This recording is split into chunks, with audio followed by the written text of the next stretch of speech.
ma personne, ici c'est Leslie, ton guide. Bienvenue dans Transformation d'une personne lambda. Tu es prête à embarquer dans un voyage incroyable pour découvrir ce qui te rend unique? Aujourd'hui, on va explorer des expériences réelles, des récits de quêtes palpitantes et ces petits moments magiques de la vie. Alors mets-toi à l'aise, ouvre grand tes oreilles et bon épisode!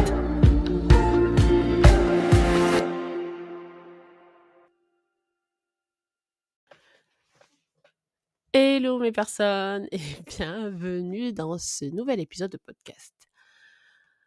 Alors oui, je m'excuse, j'ai disparu des radars. J'avoue que j'étais dans ma petite cave intérieure, j'avais besoin de me retrouver et de poser sur comment je peux revenir à vous, partager ce que j'ai à partager, vous faire découvrir mes expériences à travers mes yeux de manière fluide.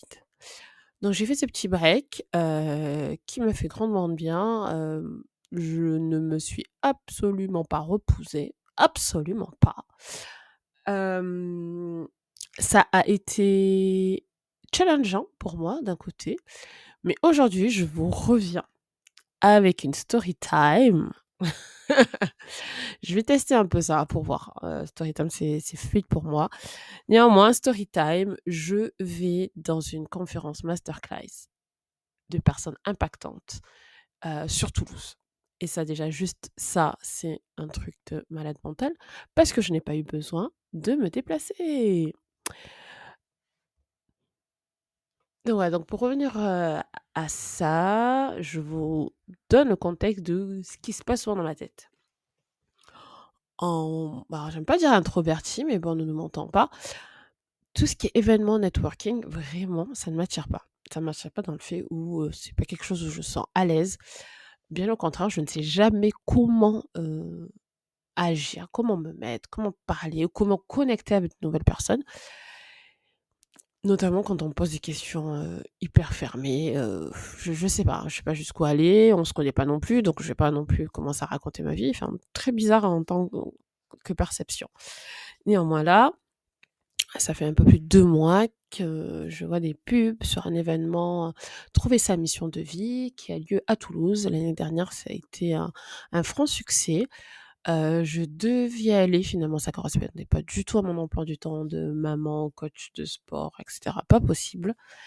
Cette année, idem, c'est pas forcément le meilleur samedi. Néanmoins, il y a une tête d'affiche que je veux absolument voir et à l'annonce, je me suis dit: «Leslie, pose-toi les bonnes questions, c'est Abena Africa».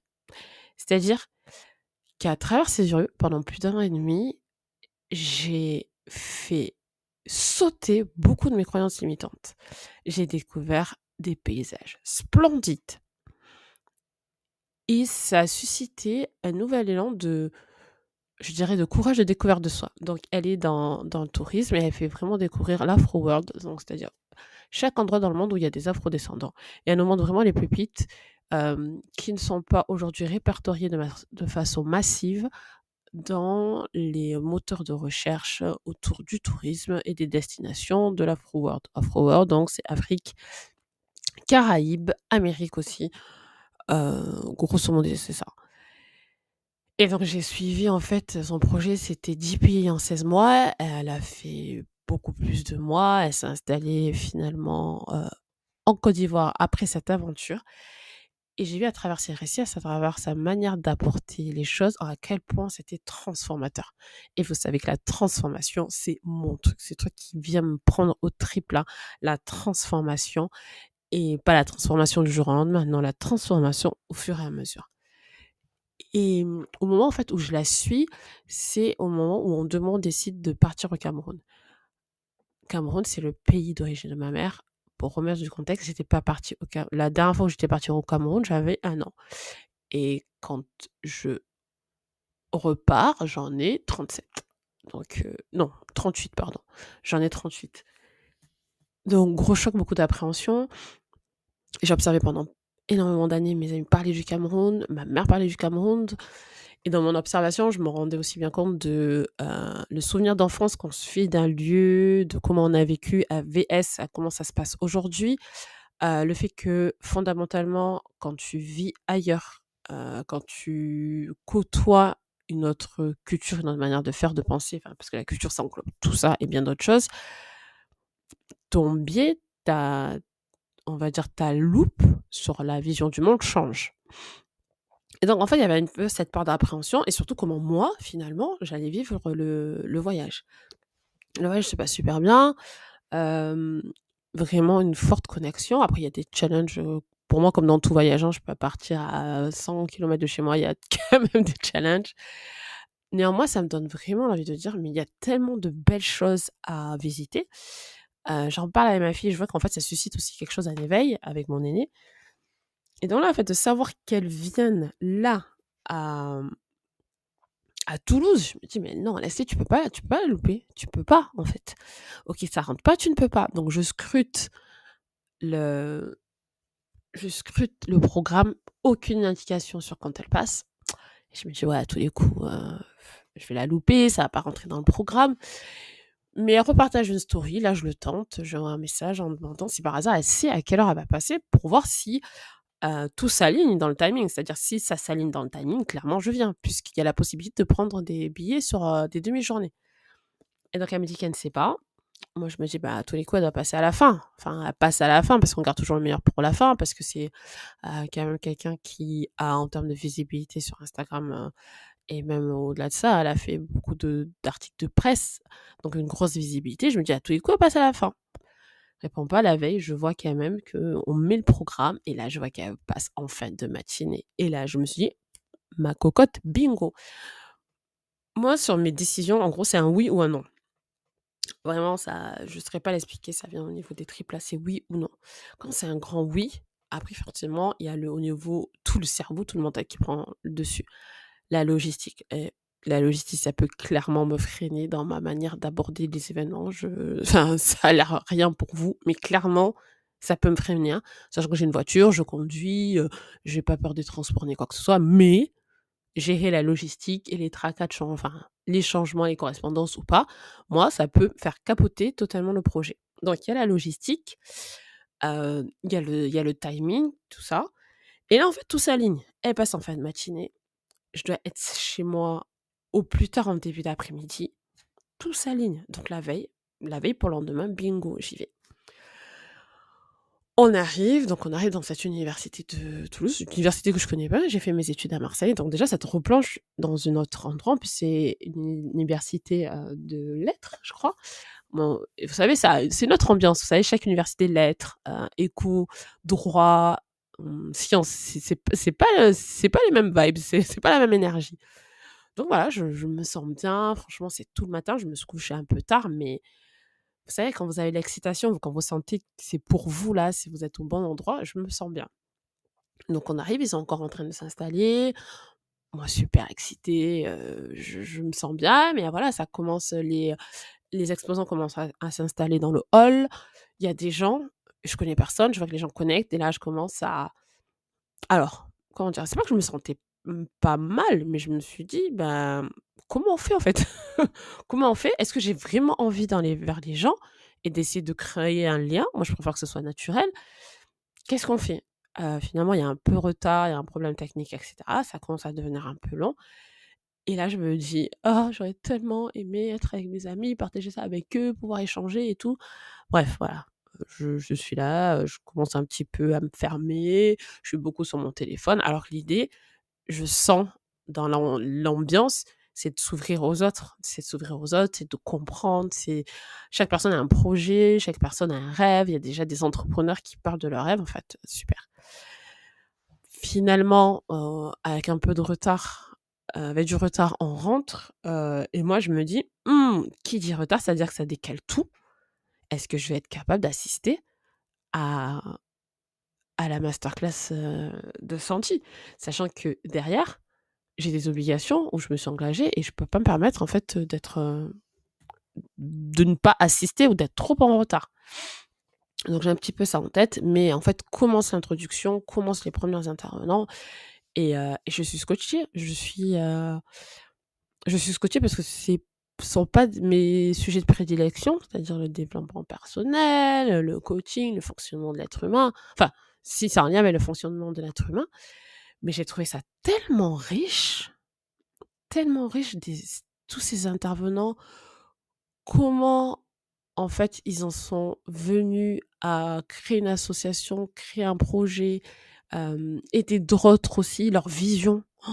Avoir leur vision, moi, de mon rôle d'observatrice, mais comprendre ou avoir l'impression d'être dans la tête de la personne quand elle parle de sa vision, mais quand je me dis que ça m'allume, c'est vraiment, ouais, ça radie au sein de moi. Donc mais en fait, j'étais bluffée. C'est comme un spectacle, je pense, voilà, comme, la première fois que je suis allée à Disney, où j'ai vu la parade de nuit, plus précisément. J'ai été juste bluffée. J'avais des étoiles dans les yeux et donc tu prends et là, on arrive donc sur une masterclass où, le thème, c'est un coach, multicasquette, hein, coach mental, il utilise les neurosciences, hein. Et donc on est là, on écoute Kenzo, c'est son prénom.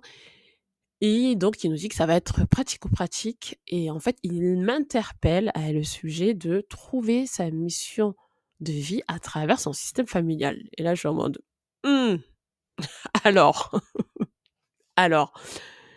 Souvent, bien souvent, et ça a été mon cas, ça a été de observer les dysfonctionnements pour justement ne aller à l'opposé de son schéma familial.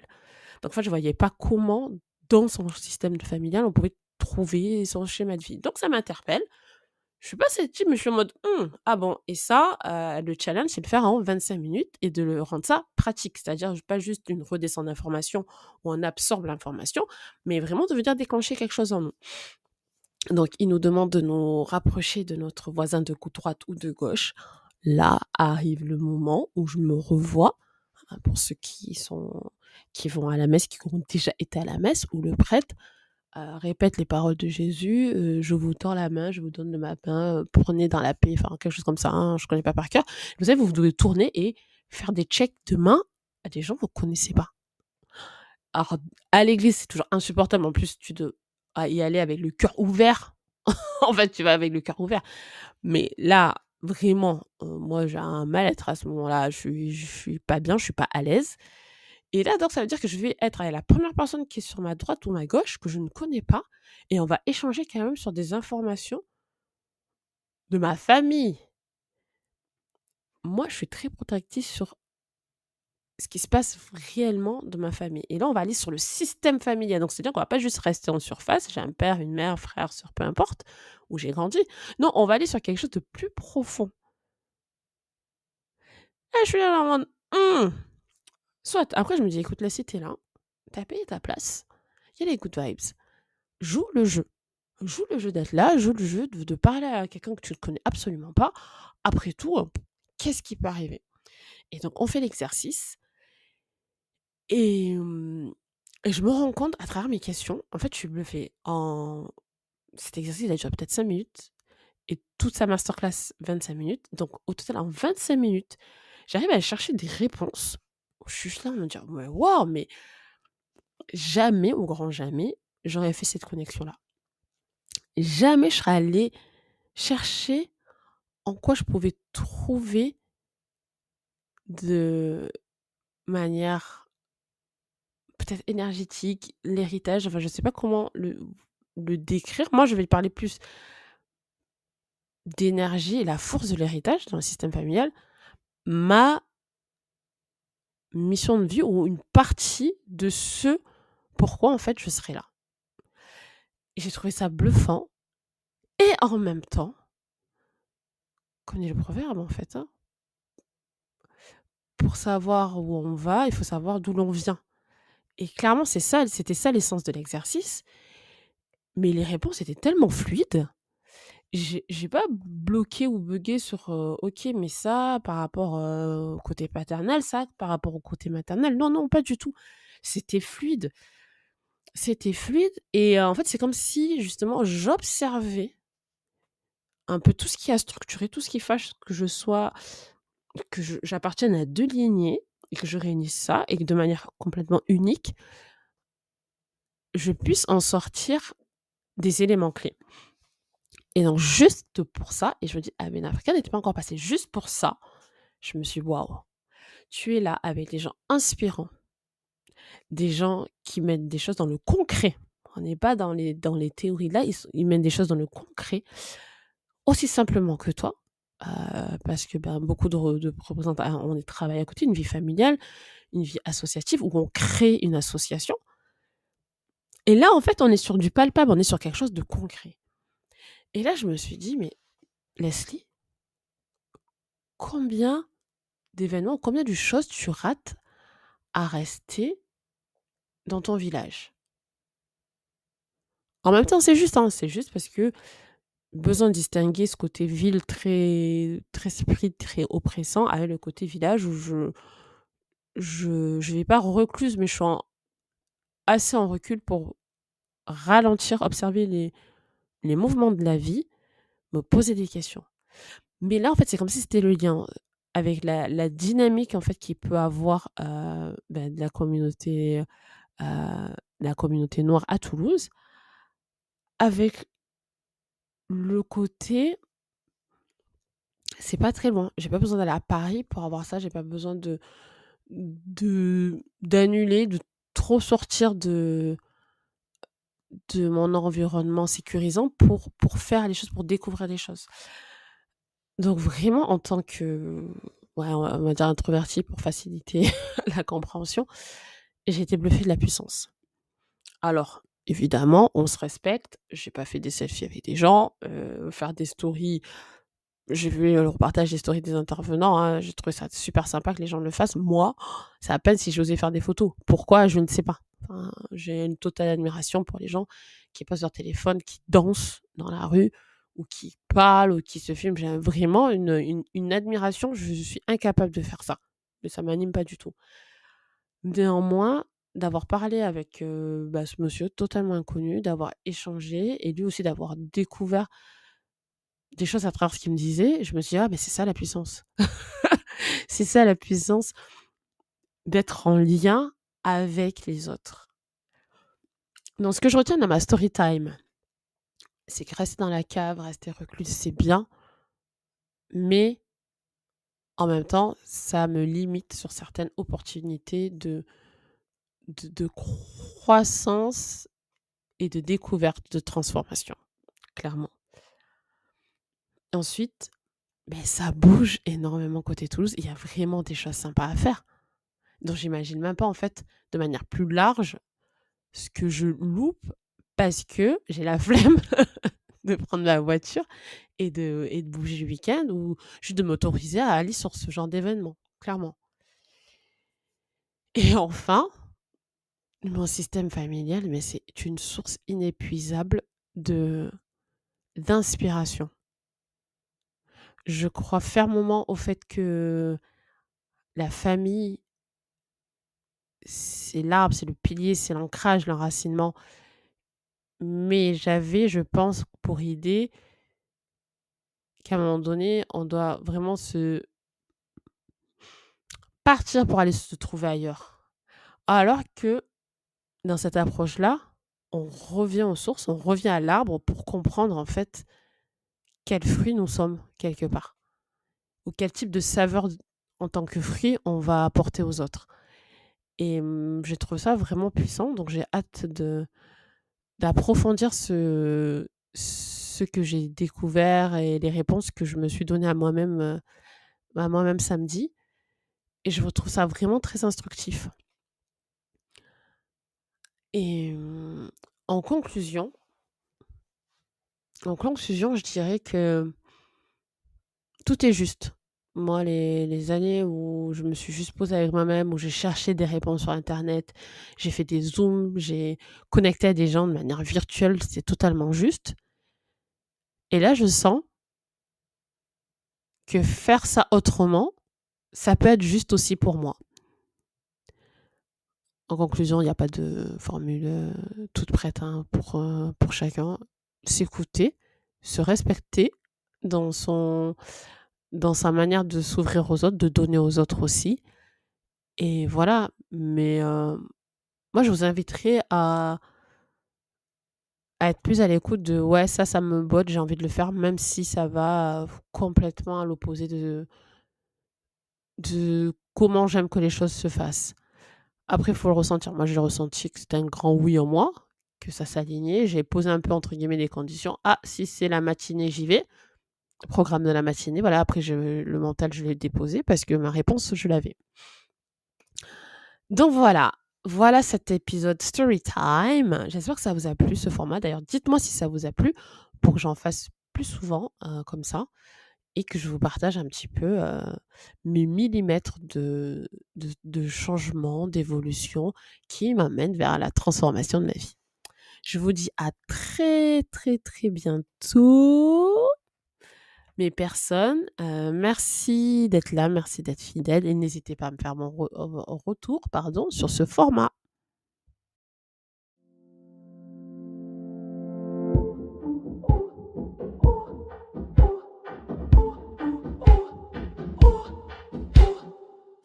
Et voilà, c'est la fin de notre épisode d'aujourd'hui. Merci d'avoir été là, ma personne. Si tu as aimé ce moment passé ensemble, pense à t'abonner au podcast et à le partager avec tes amis. Chaque épisode est le début d'une transformation, pas seulement pour toi, mais aussi pour ceux qui t'entourent. Et si tu veux encore plus d'énergie et d'inspiration, suis-moi sur mes réseaux sociaux. Là-bas, je te partage encore plus de pépites pour alimenter ta transformation. Alors rejoins-moi sur Facebook et Instagram sur The Miss Leslie. Je te dis à très bientôt pour de nouvelles aventures et découvertes sur transformation d'une personne lambda. Entre-temps, prends bien soin de toi.